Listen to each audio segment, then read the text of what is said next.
anger is glorified in America today.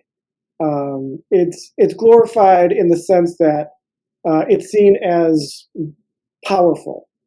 Someone who's angry responds powerfully, and then they win. Like you see in movies, like someone becomes angry and they win the race or they win the competition. Right. Anger, like get angry. But when I was 19 years old, I boxed for about a year. I was a boxer for about a year.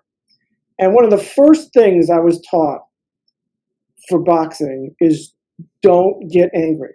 If you get angry, your opponent will take advantage of it and you will lose. Right. It is very important in a boxing situation. And that's counterintuitive to the way many people think about what goes on in, physical competition, that anger will somehow help you. But, that was the first thing you had to learn how to do is don't get angry when you're in a fight, in a boxing match, I should say, because if you do, you're going to put yourself in a weaker position. And it's, as Will said, it's part of the strategy. Your opponent wants to make you angry. Right. Yeah. Right. It could be one strategy, and it works. It works. I mean, so my first point is this: anger can make you weaker, not stronger. That's counterintuitive to many of the messages we hear, but it's the truth in many situations. Anger feels powerful, but it actually makes you weaker in many situations. That's point number one. Yeah. And it makes you dumber. It's the easy button. It's the easy button. Like if you are offended and you immediately go to anger, that's easy. Doing something harder, maybe not getting angry or understanding why you're angry, processing it, sitting with it, and then coming through in a different way with a different emotion, that's hard. That takes a lot of effort and discipline and strength and courage. Yeah. So I think that's what we need to start celebrating, is seeing when someone could get angry and they don't, and we celebrate that as the response. I mean, I remember, Clark, as you're talking about, when I was young, I moved to the States from South Africa, so I had this very strong South African accent, and I was plugged directly into school here in the States, and I was mocked for having an accent. What did I do?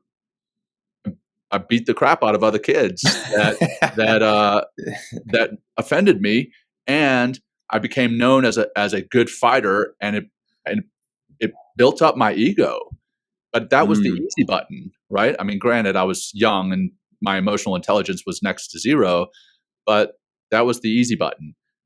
If I had sat with it and processed it, that would have been way more difficult and taken way more effort and discipline to have done. Yeah.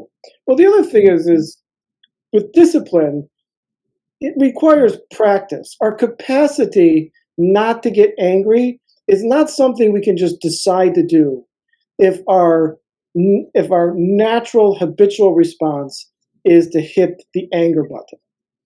And so this is where mindfulness comes in. This is where cultivating the mind comes in. In Buddhism, anger is a poison.